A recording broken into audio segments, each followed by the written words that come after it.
Hello and welcome to a very exciting new edition of USISPF Conversations, a special edition just after another bilateral visit of Prime Minister Modi with President Biden after the sixth Quad Leader Summit, the fourth in person.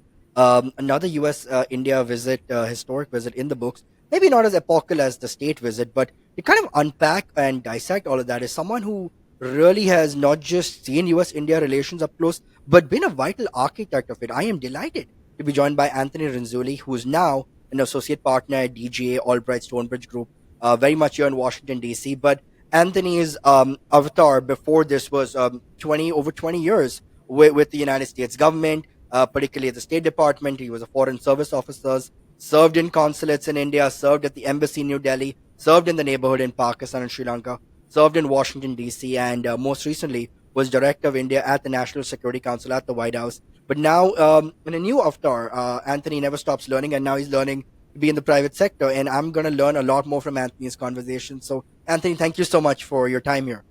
I'm happy to be here, Akshobh. Thanks for the invitation. Pleasure. So, Anthony, I'm going to do the Julie Andrews. Let's start at the beginning. A very good place to start. U.S. India relations, you've kind of seen it evolve over the last 2 decades. You've not just seen it evolve in having a front row seat, you've been a vital architect to it because your career also started in the consulate in Bombay back in 2003, 2004, when the relationship was sort of, lukewarm at best.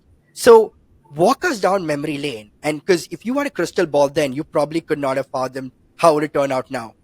It was fun. It has been fun since leaving the Foreign Service and retiring from government to reflect a bit on the my 21 years in the Foreign Service, which were really bookended by India. My first tour in the Foreign Service was as a vice consul in Mumbai, India.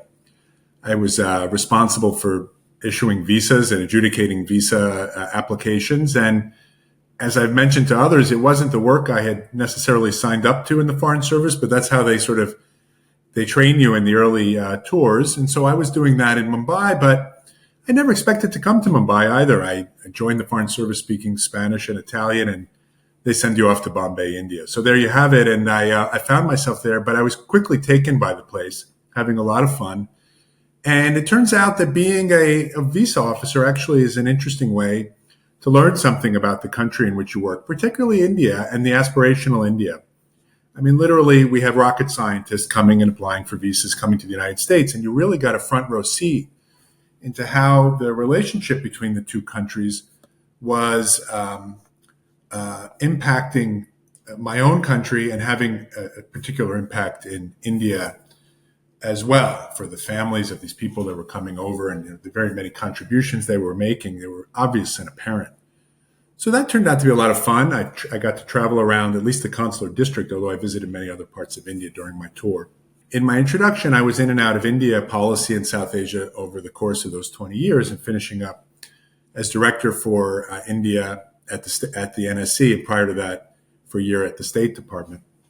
And so I had a good perch to see how the relationship evolved over 20 years. Of course, I was a very junior officer at the beginning, and so I don't wish to be ingenuous about the policy and the trajectories and the trends in the U.S. India relationship at that time. The next steps in the strategic partnership was not something I was directly involved in, but I was seconded to the embassy in New Delhi in 2006 for the visit of George W. Bush. And it was really an exciting visit. I mean, it changed my life. It made me doubly sure about the choice I'd made to join the Foreign Service. I mean, it was really exciting to see how diplomats and the State Department in particular could make a real difference in American foreign policy and a foreign policy change that was going to have a major impact on America's future, India's future, and the wider region. And that's really borne out. And it's very rare, I think, you get to see or be present at the creation of something and then really get to look back and see the results of the hard work that your mentors and your bosses contributed to and that you contributed to in a small way over the course of those 20 years. And look, that was very heady stuff, the civil nuclear deal. And a lot of work had to go into implementing that deal, including the Nuclear Suppliers Group exception and the accession of India into the non-proliferation regimes, most importantly. We didn't get there with NSG. Bill Burns, who I worked for a couple of years when he was the Deputy Secretary of State, talked about having to call in some chits. And as I moved up to be a staffer through the India desk and then to be a special assistant to the deputy secretary, I participated in some of that effort, including working through Congress, including with the Senate Foreign Relations Committee chairman named Joe Biden, who was very supportive of the deal. And so, those were heady times. There were setbacks. In 2010, of course, the liability law was passed, and it did not look like it was going to be favorable to commercial civil nuclear cooperation between the U.S. and India, which in many ways was the rationale for advancing the civil nuclear deal. But as we know, it wasn't the only one. That deal continued to accrue significant benefits because it set the U.S.-India on a completely different trajectory. But nevertheless, that was a setback. And there were others. It kind of depends. Political imperatives and momentum often have a big impact on a relationship like the U.S.-India relationship. And I think maybe the U.S. was a little bit more willing, was my sense, to make big decisions and to advance policy progress in the U.S.-India partnership. Was a little bit harder to do for the Congress government in its last years. But then you saw that change with the election of Prime Minister Modi and a sense of renewal to the U.S.-India partnership that's really continued. Big things happened, major defense partnerships, strategic trade authorization, and more work, and the foundational work to overcome challenges in the partnership, including technology transfer, strategic trade, and the like. And then a lot of those foundational agreements on defense, which have made, notwithstanding good efforts to make the kind of progress we've made in recent years earlier, the establishment of those foundational agreements has really set the stage for a deeper U.S.-India strategic defense and technology partnership. So ups and downs, but mostly ups. And, we reached a point in 2023 with the launch of the ISET that I saw us take this relationship into a new dimension, which was really the strategic trade current, putting us under the umbrella of the ISET, the Initiative on Critical and Emerging Tech, created, I think, a new rationale, securing and diversifying global supply chains, the trusted partner, technology partner ecosystem. They created new rationales for advancing this partnership. In the past, it had often been defense. Non-proliferation was a rationale that was most driving in other iterations. That's where we are now. I think this is a work stream that's going to continue to deliver the goods for quite some time. But as ever, the U.S. and India are going to have to think about, I'd hate to call it the next big thing, but there's always going to be some next big thing.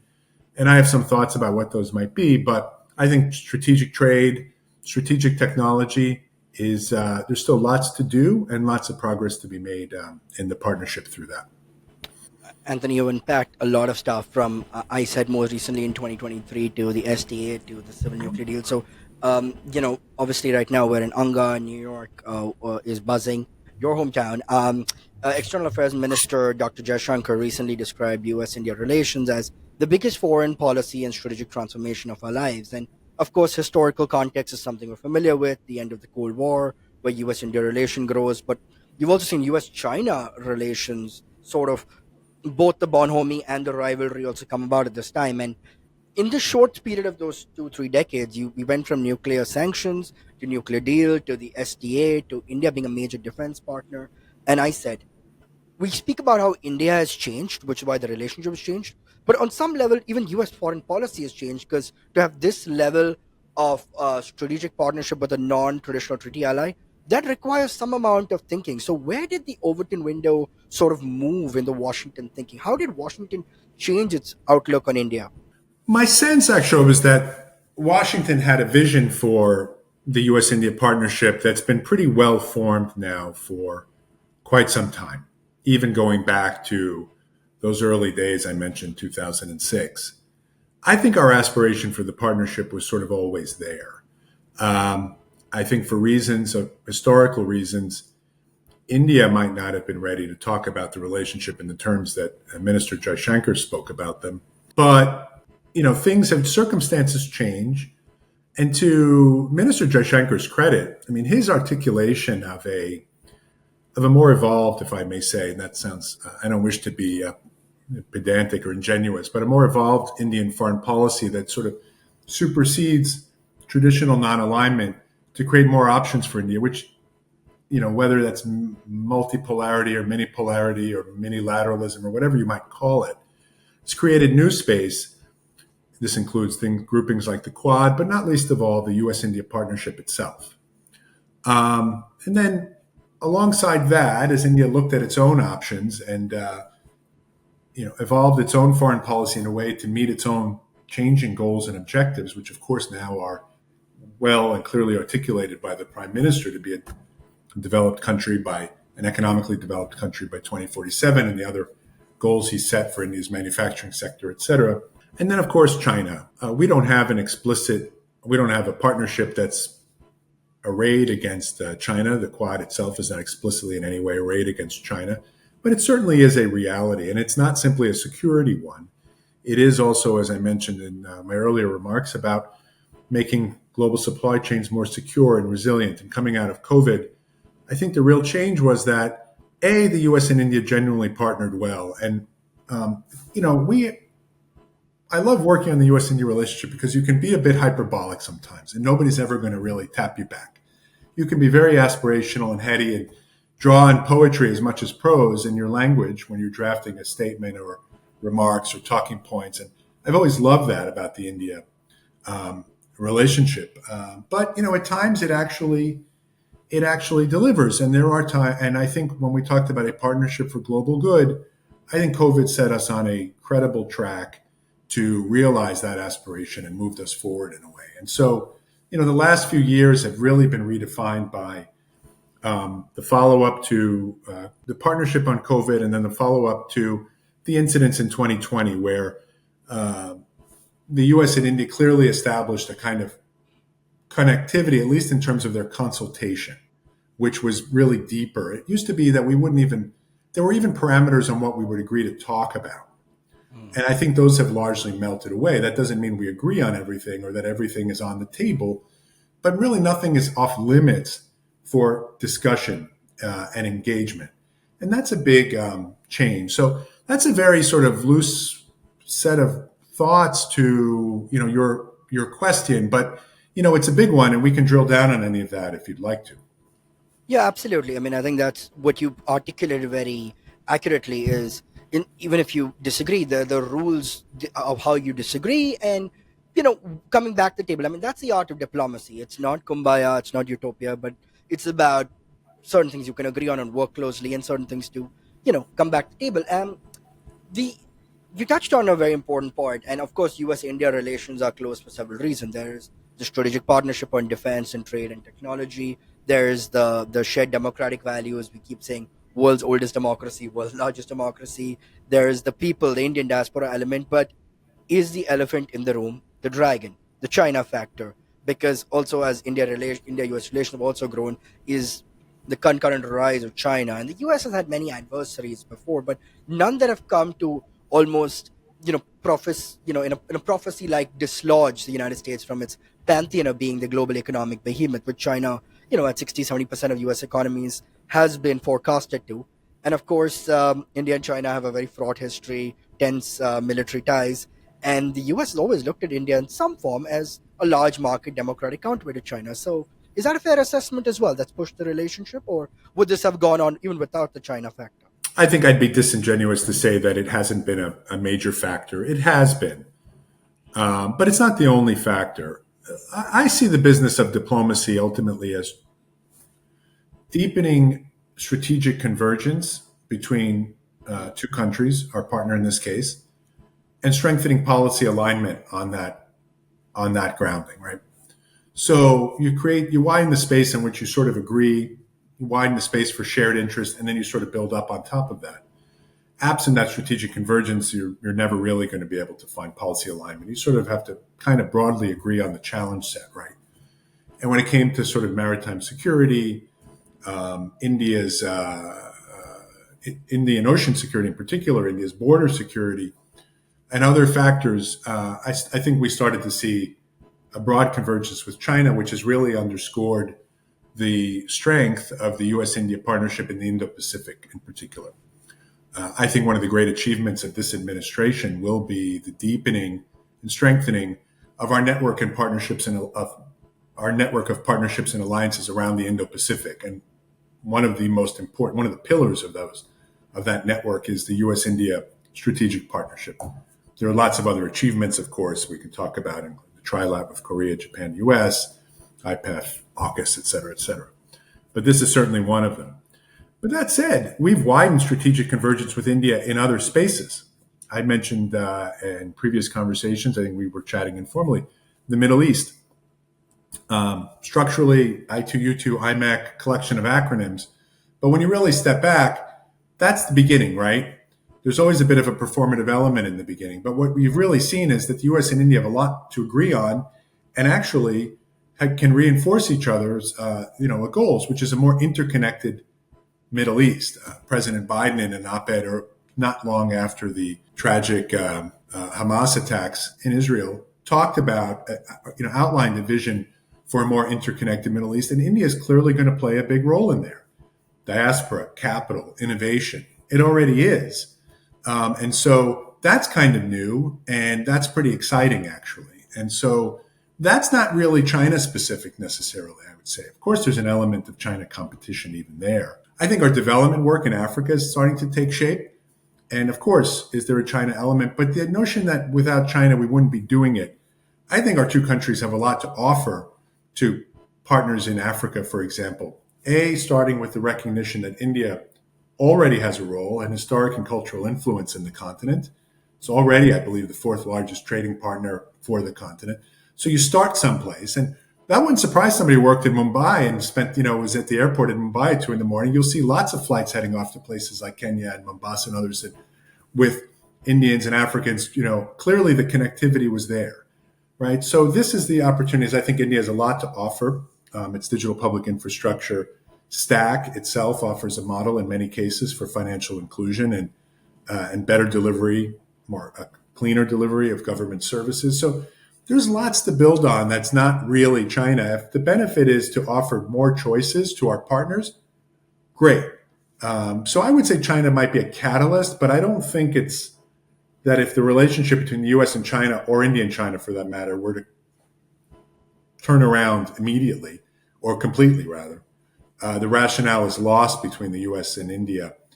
There's too much good stuff happening between our two countries. And I think the 5 million Indian Americans lay claim to that. And you look at the leadership of some of our top companies, it's bigger than just China.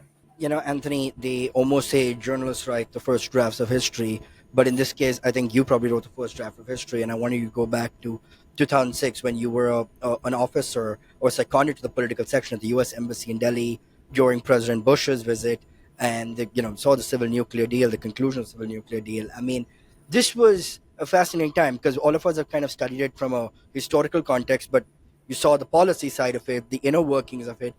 Given what was astounding about this was not just it went from nuclear sanctions to nuclear deal in under a decade, but it was also a very turbulent time in the world with Afghanistan erupting and Pakistan very central to Washington's plans in Afghanistan. One would argue that India-Pak was not fully hyphenated because AFPAC was hyphenated, and President Bush had very convivial relations with President Musharraf then, as well as with Prime Minister Manmohan Singh. So to kind of move the Overton window, to kind of move the needle so further off at the expense of alienating another traditional ally in Pakistan, that was in some ways brave and brazen both. So what kind of went on to kind of for this to come to fruition out of nothing at all? That's a very perceptive question, a very, very good one, Akshobh. And because I'm glad you asked it, because it was something that crossed my mind, but I didn't mention it earlier. But just to step back a little bit and think about that time, Pakistan in particular, and obviously the effort in Afghanistan, were among the very highest foreign policy priorities of the United States. What was happening with India was not particularly connected to that in any way. We weren't. I don't wish to say I was an insider. I'm always sort of an outsider insider. So a lot of what I have is secondhand. But shortly thereafter, I started to get involved in the development of policy papers and the like. And it wasn't a thing for the U.S. and India was on its own trajectory, right? And there was lots for the Indians not to like about US's policy vis-a-vis Pakistan. Yet, for reasons of their own, they were willing to make the strategic bet. So in many ways, the courage happened on the Indian side in that regard. They had to overcome certain imperatives of history to start to deal with the U.S. in this way. The de-hyphenation was a hyphenization, was a process on our side. Our defense partnership with India was limited for a time. It had started to grow quite substantially, but there were limitations. There were things that, remember, the Indians don't take foreign military financing or assistance, rather. But foreign military sales were limited to India in the past or in certain technologies because of concerns about strategic parity, if that might not be the right word, but essentially that we were going to create a disequilibrium between India and Pakistan, which itself could be somewhat destabilizing.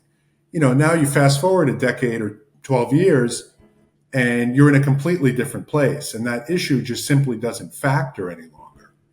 And so, de-hyphenization, Indo-Pac, we just redefined Indo-Pac. We took the K out and replaced it with a C, and have a completely different mindset here. I don't wish to discount the importance of our Pakistan relationship. It is important, and it's something that increasingly the U.S. and India have been able to discuss.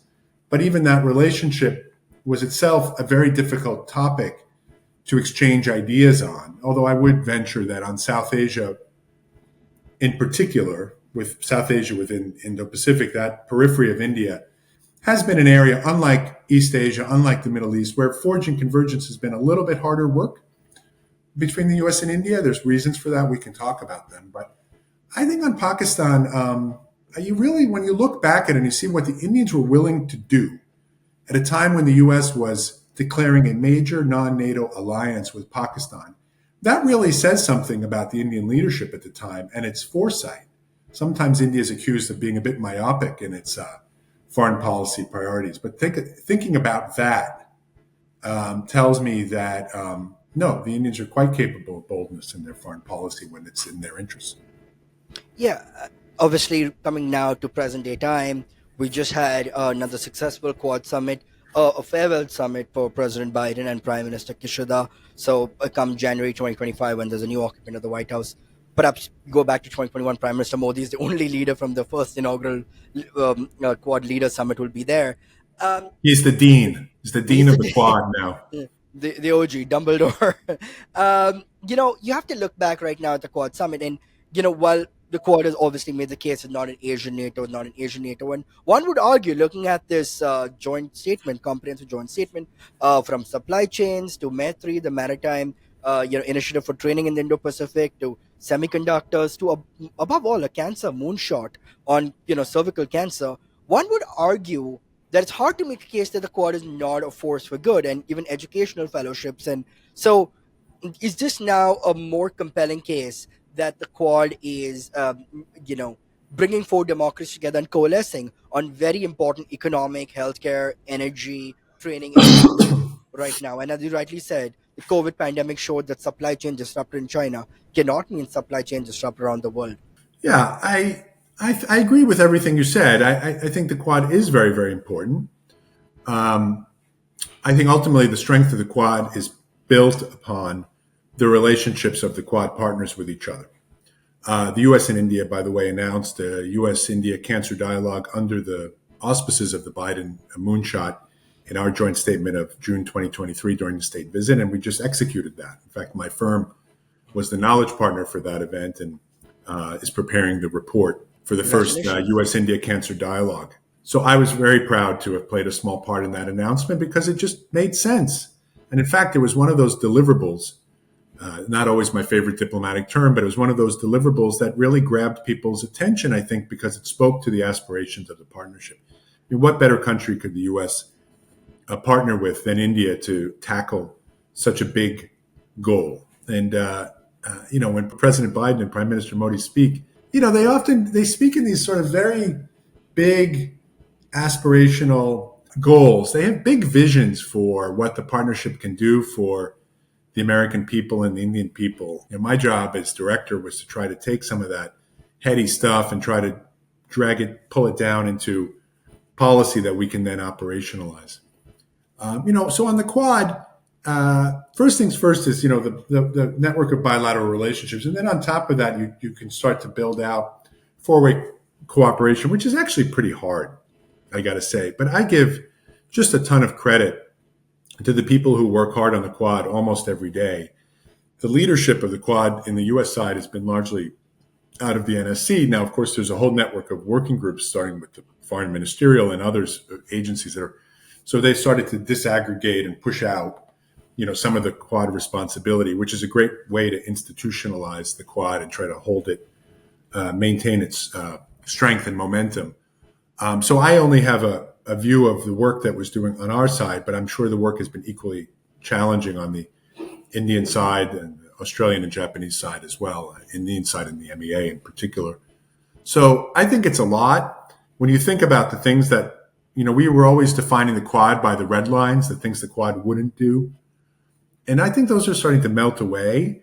It's obviously not a security grouping per se, but they've articulated several outcomes around maritime security. So I don't think it's on its way to becoming any sort of military alliance anytime soon. But I think they're really ultimately thinking pragmatically about what can we do, where can we make a contribution, where can we add value.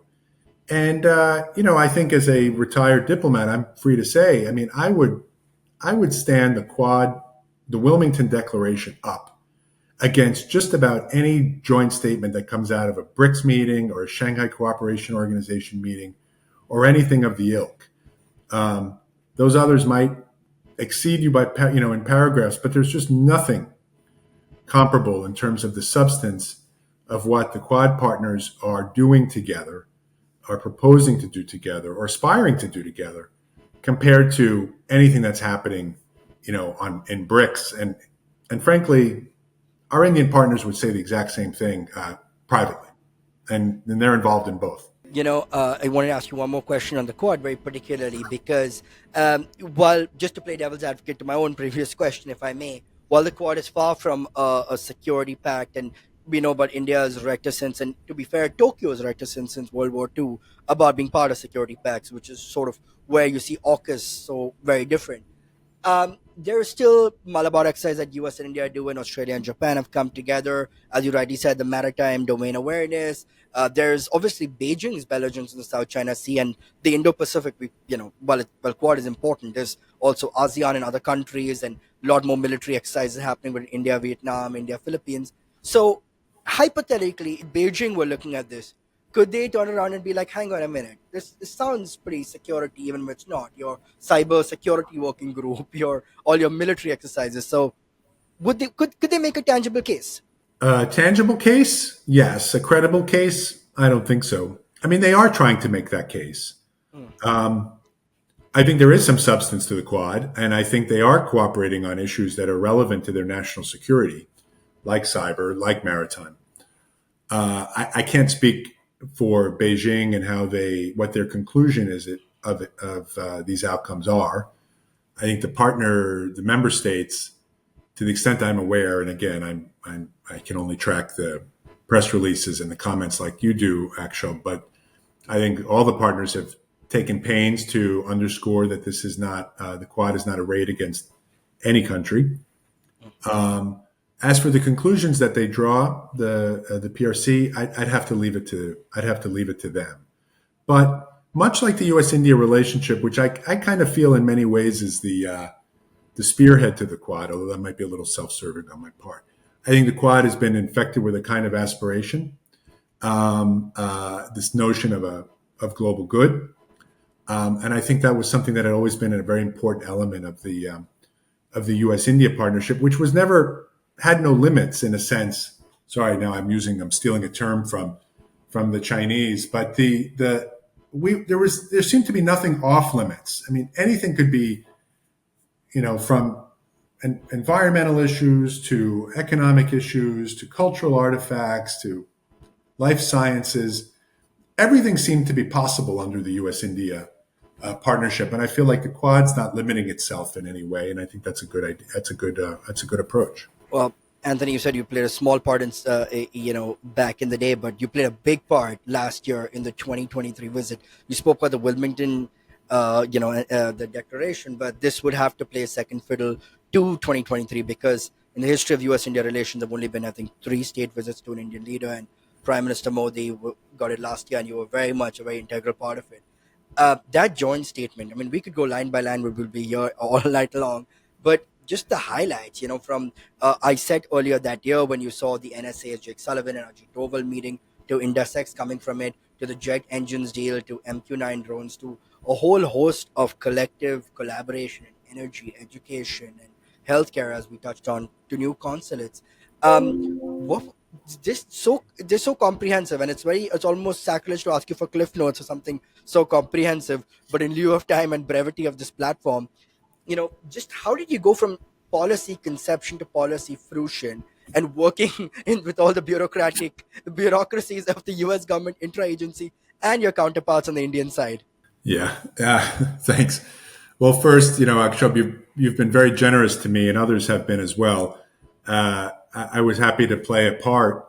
I, of course, had colleagues and many others across the White House and bosses, people above me, and I certainly respect the chain of command. My senior director, Eileen Laubacher, had an unrelenting optimism about the U.S. India partnership, and I hope you have a chance to talk to her about her reflections, including as the defense attaché, the senior defense officer in New Delhi during 2020. She was just terrific. Kurt Campbell, of course, is the architect, if I may, of that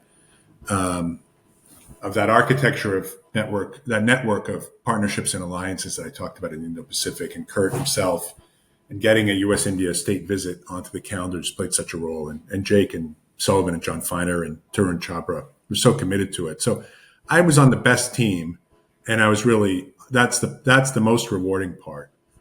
Is really just being a sort of being a part of it. But look, I mean, going to being director at the NSC, I was basically the only director for the White House. We got some additional support during the visit, but fundamentally, it's a staffless. You are the staff. You're the night watchman, and you kind of got to do it all. And the hard part of the job is not itself. We can't run too much policy out of the White House. We just simply don't have the bandwidth.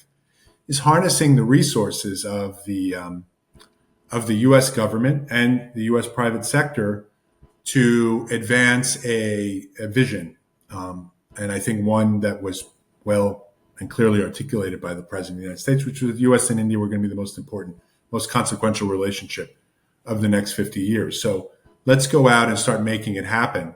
When we cast about, we found some good stuff happening, and we had to channel it. In other cases, we had to identify where some of the impediments might be. Excuse me, including on some of the technology transfer issues, and you start to deal with them. Of course, you want a few signature outcomes, like the GE engine, the announcement on GE engines, which is still being implemented today, right? I mean, these things are never a one-off. The real success, I think, of the U.S.-India partnership is that, we implement our commitments. I have to tell you firsthand, there was always a performative element to these things. I remember when Bill, I used to coordinate CEO forums, for example, and meetings such as that earlier in my career. And I felt like holding the meeting was the outcome. And then you kind of forgot about it until the next meeting, right? It's not like that anymore. We've got a staff level connectivity now that sort of keeps the wheels turning. And that's really something different. But it's a hard job. And I give maximum credit to my successors now at the NSC for continuing to do something which I found often exhausting, which was to hold all of this together, this narrative. We got up to like 60 plus paragraphs. So Deputy Secretary Verma occasionally throws that number around. Somebody counted, but they didn't count the paragraphs this time, but there was like 40 of them. And there was a lot in there. And you're trying to hold it together and keep track of it. Tarun Chhabra's staff and Christine Lee does a terrific job at that on the ISET. I mean, it's difficult work, but you're really just kind of like keeping score, and okay, we've done this. Where are we in the implementation? and continue to sort of measure the progress, even as you bring in new things. At the end of the day, that's really what it's about. It's a lot of phone calls. It's a lot of honchoing, including with the private sector, trying to align their announcements with the strategic imperatives of the U.S. and India. And I find the U.S. private sector wants to be part of this U.S. India story. And so they are willing to work with us on that. I think the big announcements on semiconductors, for example, were that's not so new any longer. But at the time, that felt very defining. That this was, as Tanvi Madan said in a tweet, stuff, not fluff. Things were happening.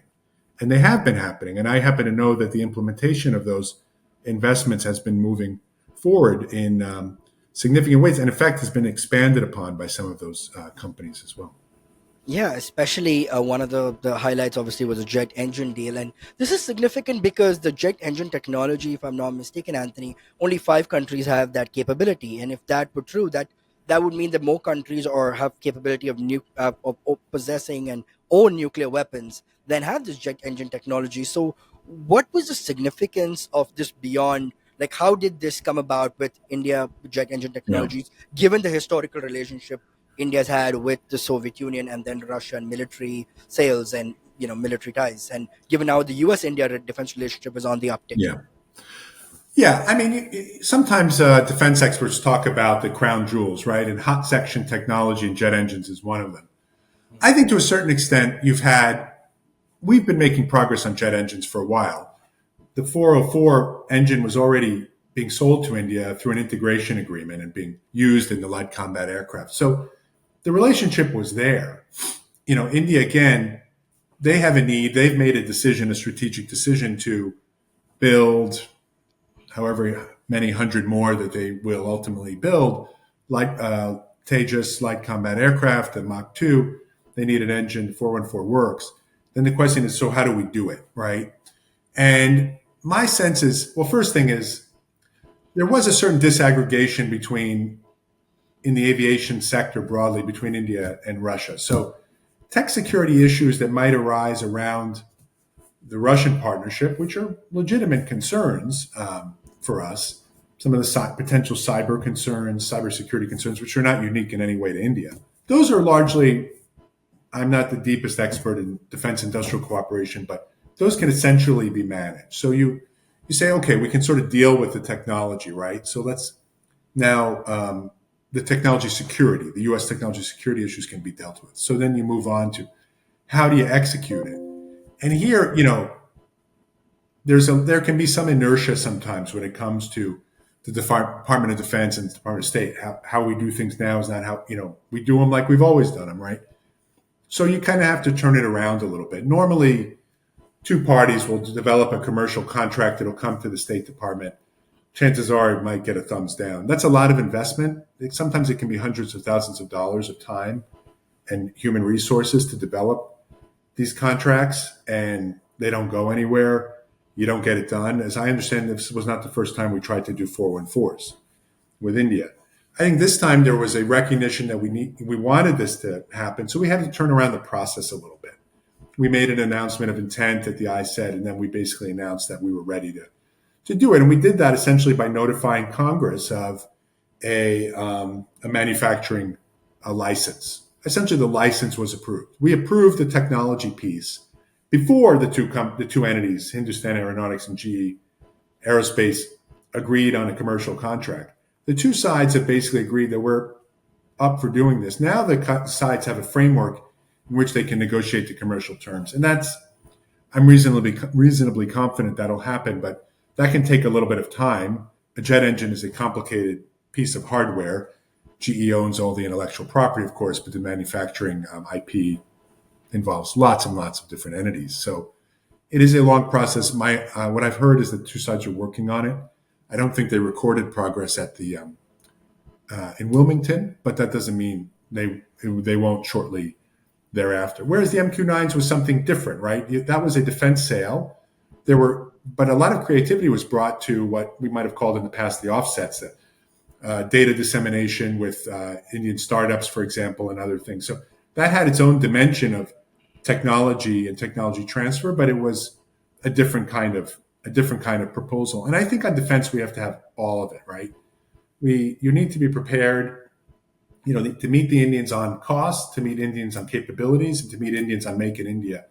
You have to be you have to be prepared in all directions, right? From full manufacture in India, the kind of outline what we've outlined essentially in the G engine deal, but sometimes sales are going to be appropriate too, and you're just scratching to try to get the best technology approved that you can. The UAVs, the MQ-9s would not have happened had the United States not changed its policy on UAVs in the MTCR some years ago. And credit to those people who did that. I believe it was in the Trump administration. That decision bore fruit. It took years. And that deal, of course, we're still waiting to finalize, but it just shows big progress today can beget even bigger progress tomorrow. Speaking of big progress, we just finished Indus 3.0 just over a year ago when we, launched during Prime Minister Modi's state visit, as you know well, and part of that joint statement under ISET as well. I mean, the part for me that was fascinating, Anthony, this time doing it in the West Coast, in Silicon Valley, in Stanford, away from Washington, New Delhi, and the reason why I found this fascinating is startups, VCs, private sector once looked at U.S. India relations and saw people like yourselves, people in government or ministers or secretaries, the bureaucrats handling it. Whereas right now, it's almost like a mutual fund where everyone has a little bit of piece of the pie and startups coming and knowing that there's a small part of what they say that goes into implementation that people like yourselves in government will take into it and be part of the larger tech defense deal. The fact that Silicon Valley is so used to disrupting and this disrupts an existing system of only keeping it in Washington and Delhi, and now startups and VCs and PE, a whole new ecosystem comes in. So, in some ways, this where U.S. India relations are going forward. Like getting a larger set of stakeholders to come to the table and redefining where the defense relationship is going, because technology has changed, so defense relationship will change with it. I think the defense relationship will change. I give a lot of credit to you guys, the other organizations, DoD, who worked on Indus. I mean, it's a hugely important initiative, and in many ways, kind of might prove to be one of the most enduring outcomes or the most enduring initiatives that the ISET, in a sense, gave birth to. What I see it doing really is sort of hastening a transformation in the Indian defense sector by allowing Indian startups or creating channels for Indian startups to contribute to do business with the Pentagon, contribute co-development, sales, other things. You're seeing it's going to hasten, I suspect, a kind of transformation in the Indian defense sector that might be, if it happens the way we might hope, could resemble in a lot of ways what happened in the Indian space sector, which is just a complete, upending of essentially a commercialization of the sector, which the Indian defense sector had been largely impervious to for a long, long time, and to a certain extent ours too, if we really think about it, right? But the Indian defense sector, and once that happens, I mean, once you liberalize, if that's the right word, or an Indian economic sector, then the sky becomes the limit, right? All of a sudden you just see massive transformation. The opposite of that, if I could speak frankly, is the nuclear sector, which was at the vanguard of Indian innovation and scientific achievement, but has not yet benefited from that sort of commercialization, let's say, and sort of has not delivered. For India, we haven't seen for example, the baseload share of nuclear's contribution to India grow in any significant way. I think it's roughly 4%, despite the fact that, despite the pride that Indians rightfully have in their nuclear achievements. And so I could see this happening in defense, and I could see this happening, being a very, very, very big deal. And IndusX is in many ways creating a framework and hastening that outcome. So I give a lot of credit to those involved, and I'm looking forward to studying some of the outcomes from Palo Alto a little deeper. And I apologize that I haven't done that yet. Moving on, you mentioned about space, and I'm a Trekkie at heart. So, in the wise words of Gene Roddenberry, is space the final frontier? Because you've had NASA and ISRO collaboration since time immemorial.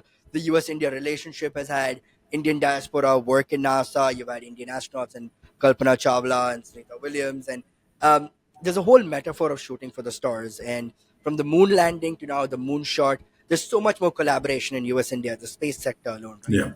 I think the final frontier might be trade and investment ultimately. Mm. I mentioned nuclear, and I think there's some unfinished business on the nuclear side as well, with particularly civil nuclear commerce. But as we look at sort of changes now in data centers and the like, and I think there's going to be a big push in the economy in the future, particularly as AI grows in importance for power. And I think there's going to create a rationale for small and modular reactors, and that could be a big work stream for the United States and India, development of and deployment of SMR. So I'm still hopeful about that. On space, though, I think space is a big deal. I think we're on our way, to tell you the truth. I'm super proud of some of the accomplishments that we were able to document in 2023. All credit goes to NASA, and State Department, and other colleagues that I worked closely with, that the NSC worked closely with, Space Council, the Office of the Vice President. I think the goal of joint missions of the United States and India in space has been pretty well articulated. We're training Indian astronauts at Johnson. This is the most advanced astronaut training that we offer to anybody. India is clearly in the top tier of Indian space partners.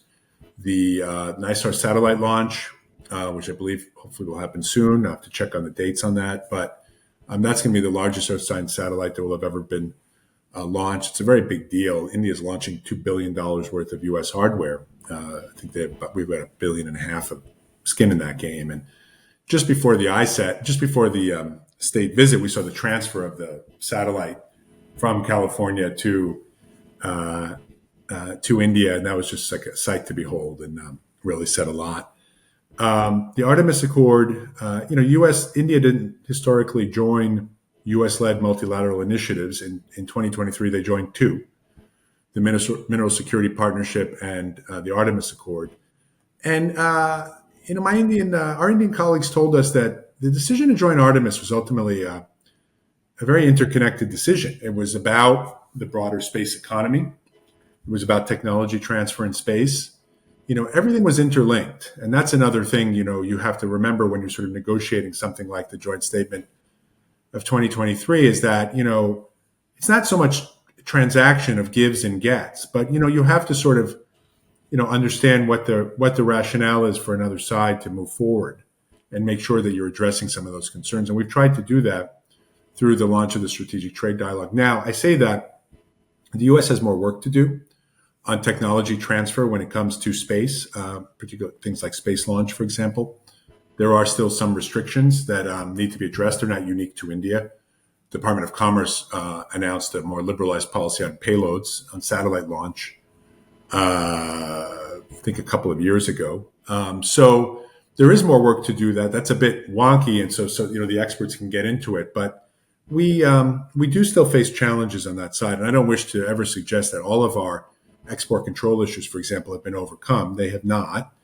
There are some issues that are kind of on the margins, but that can be important.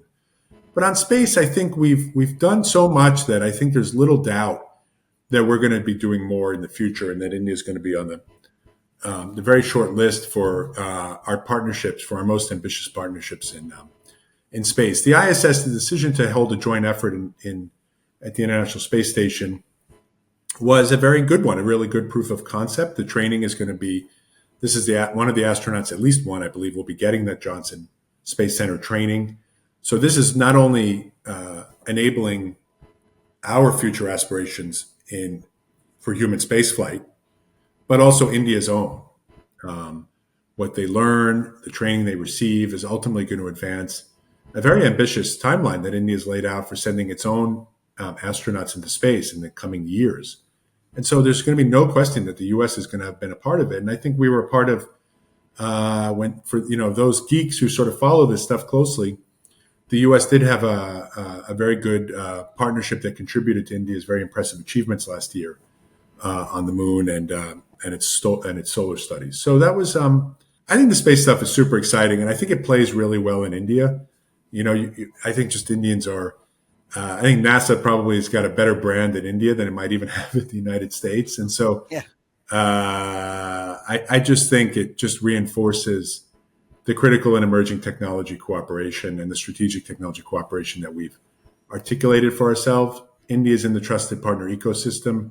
Therefore, it should be a premier frontline space partner of the United States, and with amazing capabilities that have. I think the reforms of the Modi government have unlocked just incredible dynamism in that sector. You can't go to Hyderabad and not be taken by the stuff that's happening there. It's kind of outstanding. Yeah, absolutely. I mean, and we were delighted to hear from General Whiting, the head of the Space Force Command at Indusex at Stanford. From space to undersea cables, I mean, the relationship is so wider. Another part of the world that we talk about I2U2, because we talk about Indo-Pacific, but there's also I2U2, which, as an acronym is not the most ingenious, but it stands for India, Israel, UAE, US. And of course, another part that came out from not your joint statement in 2023, but the G20 was the IMEC, the India Middle East Economic Corridor, which has three very dynamic regions: South Asia, Middle East, and Europe, and it connects from ports to rail to road transportation, a whole network of highways. Is this sort of recreating ancient, we say your Silk Route and raise you the Spice Route? Because what IMEC sort of also is projecting is, one is not just connecting places that could not be connected before, say in lieu of Abraham Accords, but also a open, transparent network, economies of trust. What the BRI doesn't necessarily do, and we've seen sort of with debt trap diplomacies in regions that you've served in Pakistan and Sri Lanka. The IMEC sees to do what BRI doesn't do in terms of like a more open, transparent economy, clean energy economy. Is that sort of the focus? Am I right on that part? You're referring to IMEC? Yes. I think so. I talked about it a little bit earlier. I think the president has articulated a vision of a more interconnected Middle East. And again, I wouldn't wish to explicitly identify it as an alternative to the BRI. I think it has its own rationale. And again, that rationale was, as ever, preceded by the facts on the ground. We didn't kind of create something and then try to then build stuff on it. It was already happening. Indian capital in Dubai, the diaspora. If you just look at just trade routes and how people are moving, you have the potential to create within IMEC, particularly if the India and the US and the EU were ever to achieve a free trade agreement, an extremely dynamic economic corridor. One can imagine the potential of this corridor. There was probably also an element of, kind of an Abraham Accords kind of element to IMEC to a certain extent as well. You're trying to, again, create new realities that hopefully new context that will help us address some of the stickiest political challenges that we face in the Middle East. So far, that has not been completely realized. But the logic remains sound, and much of the work continues between the partners, between India and its Gulf partners, and with its European friends, and then between the Gulf partners themselves, who had their own interconnectivity issues they needed to address. So I think when the time comes, IMEC is going to be ready for a serious reintroduction and reboot. I don't think it's been in any way forgotten about. And again, I think it's an outcome of what we've already now recognized has been a deeper strategic convergence between the United States and India and the Middle East. And that's a reality. And so we are going to consult more closely with India. India is going to be among the first countries that we talk to about concerns that may be arising, whether they be in Iran or Lebanon or points in between, because I think India has demonstrated its access to and influence over some of the leaderships in those places. We've seen some of that even trickle into Europe, into the wider sort of Europe space, which had never been a point of convergence between the United States and India. But notwithstanding challenges in Russia and Ukraine, we know that India has played a helpful role. We were quick to consult India when it came time to try to find a coalition of countries that would help us reinforce for Putin that nuclear threats are unacceptable. And I think India played that role both in a public and private way. So these are examples of how you try to do that. I think increasingly we're starting to see the world in very similar terms. So give IMEC a chance. I think it's going to be back soon, but I don't wish to be ingenuous. I think the challenges right now are real, given the political dynamics in the Middle East. Anthony, you mentioned about your Italian heritage, you're learning Italian and Spanish. So growing up in New York, and then at that point, learning about U.S. foreign policy was very transatlantic relation. There was the Atlantic Ocean, but today it's the Indo-Pacific, which has obviously two components: Indian and the Pacific Oceans. So how did we change our literal focus from the Atlantic Ocean to the Indo-Pacific right now? Because from the Marshall Plan, from World War II, it was always about transatlantic ties. NATO, in short, it was always about transatlantic ties. Every time we forget about Atlantic, Russia, there's always, it brings back. So how did Indo-Pacific become a focus that sort of superseded the relationship we have with the Atlantic?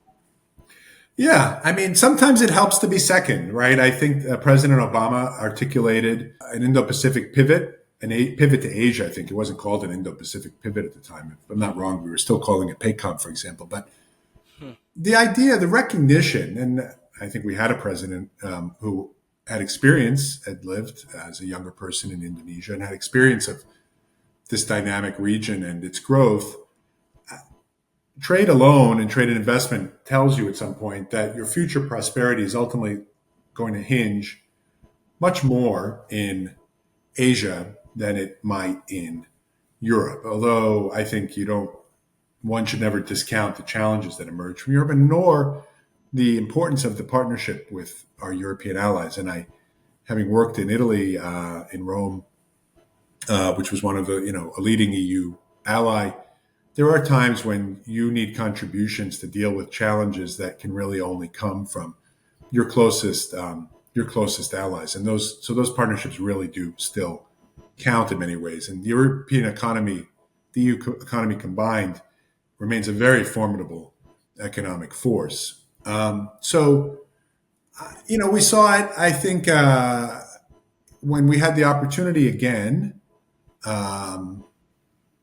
This administration under Joe Biden really just pushed forward on it. But in many ways, it was also Trump. I mean, we saw the redefinition of Indo-PACOM. The China challenge came into somewhat clearer focus, particularly after 2020. I think the Indo part was extremely important. The pivot to Asia was not really India inclusive necessarily, at least not in my experience. I remember struggles on the interagency basis over questions about like whether India's relationship with APEC, for example, which used to bring in howls of opposition from corners of the U.S. government in a way that it might not today, although I don't think necessarily that's anybody's priority any longer. But, India was outside of this Asia Pacific architecture, ASEAN, APEC, and the like, right? And now we've kind of created a new one, and we've sort of put India in it. Questions like even IPEF, which has been something of a slow start, unlike TPP, which never included India, IPEF did include India, and we leaned Yeah. in on that. And it was a less challenging proposition to persuade our partners in the U.S. Trade Representative and other agencies that this was the right thing to do, because the direction was coming very clear from the top about what kind of relationship we wanted to have with India. So it took a little bit of time, but the pivot is happening. I see us opening new consulates and embassies around the Indo-Pacific. It's not enormous, but the opening of a new embassy in Maldives, and I think we have some new missions out in other places, and we're trying to be present. We announced 2 new consulates and the intent to open 2 new consulates, not 1, but 2 in India in our 23 joint statement. Now it's up to the State Department to get moving on that, but Yeah. Gujarat and Bangalore and Yeah. Bengaluru. So we have, we're doing it. It takes a little bit of time, but it wasn't a flip of the switch. And frankly, now the Europeans have their own pivot happening right now, and I'm very, very interested in the relationship between India and Europe. I think changed at first after the Russia invasion of Ukraine. I think public commentary in India reverted to some of that reflexive kind of anti-Europeanness, like, oh, look at these Europeans, what did they ever do for us, that kind of thing. And Yeah. there was always a bit of a bias on NATO, for example. But quickly now, it didn't take very long for a very rational and self-interested, dare I say, but also wise Indian government to start to look at who are the other partners? If Russia is going to be complicated, which they obviously are, China is a difficult situation. Who are the partners who have the things that we need that offer the benefits that will hasten India's transformation into a developed economy by 2047? And Europe is one of those places, obviously, and its companies are one of those places. And so I think you've seen a lot of, I used to field lots of questions from my European friends in Washington. It would seem the European embassies were the ones knocking on our door the most to say, hey, what are you guys doing in India? We want to do it too. And needless to say, the UK just announced its own sort of version of ISET and expect many more of those. French have always been there to a certain extent, at least on defense. But I think we have set the gold standard for a 360 degree, deep, wide partnership with India, the U.S. and India, and that's the standard that our other allies and partners seek to achieve with India. Well, Anthony, as promised, my last question, and I think the mark of a good conversation is bringing it back to where it all started, both where we started this conversation and we started. You mentioned you started your career in India at the consulates, and you brought up consulates as well.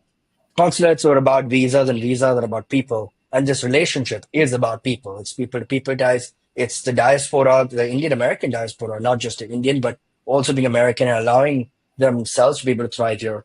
Um, I wanted you to touch on the people to people element as well, because on one hand, visas are always an issue. We talk about, I always quip the Indian education system was A, B, C, H1B, because it was all about doing well in India and taking that STEM education and parlaying it in US academic institutes. And we celebrate the Silicon Valley CEOs today. But we also have to remember there's obviously backlogs with visas. And when we talk about ISET and IndusX and space, a lot of that's also possible with quality talent. So that also becomes a visa issue. So if knowing and seeing what you saw firsthand in visas and what you've done now and in your post government life, how much important is it that we kind of fix the any bureaucratic backhoes here and continue to keep the strong diaspora link that the United States and India share in order to grow this relationship? Because without the diaspora, the relationship wouldn't be where it is today. You're right about that, Akshobh, and I think about that sometimes. You mentioned my Italian heritage. There are 5 million Indian Americans in the United States, probably 30 plus million Italian Americans. But it doesn't animate the partnership between the U.S. and India, between the U.S. and Italy, the same way they do the U.S. India partnership. In some form or another, a maturity will arrive in which that diaspora becomes increasingly integrated into U.S. society. It already is, and intermarried. And so who knows what that'll be? The partnership may not be as diasporically motivated as it is today. Still, I think there's an incredible benefit to the United States. And I'm not one who believes in a merit-based immigration. My own parents didn't have particularly strong education when they came to the United States, but of course, they had their work and their talents, and they made their contributions. And the Indian diaspora, we tend to focus on the STEM diaspora, but of course, it's a very multifaceted diaspora, and it comes in all shapes and sizes. And often, you have to measure the results, that children achieve and grandchildren and the like. And so, I'm super, super positive on growing the people-to-people ties between the United States and India. Visas are hard. The U.S. continues to face a backlog for new non-immigrant visa appointments. To get one can take many months, maybe even years in some cases, but mostly months. But they've done, to their credit, a lot of work to try to streamline the process, including drop boxes for renewals and the like. When I was there, everybody who applied for a visa got interviewed, which was a heck of a lot of work. So they've had to try to manage the resources because it seems like the demand is almost bottomless from India for travel to the United States.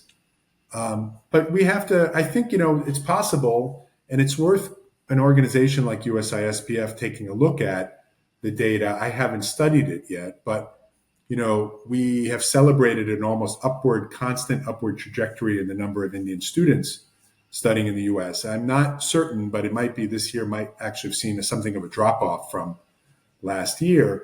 Now, of course, there was a lot of pent up demand coming out of COVID, and I think Indians are still on track to become the largest source of foreign students in India is on track to be the largest source of foreign students in the United States. But we may have there are points of saturation, and for the process of visa and adjudication, not so much for the demand.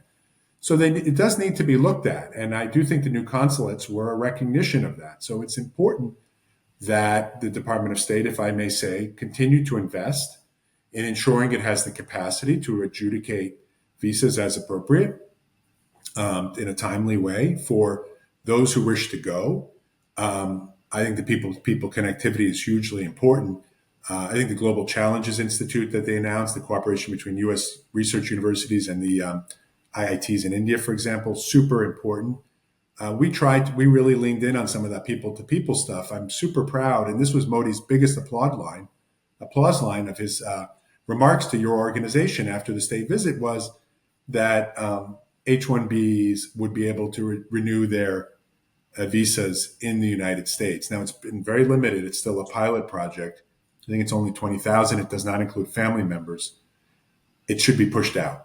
And in my own small way, I'd like to advocate that through interviews like this, that the department address some of the mechanical issues that could help continue to create that demand. But that also means, well-trained consular officers who have a good sense of the people they're talking to, where they come from, what their goals are. Students are tough.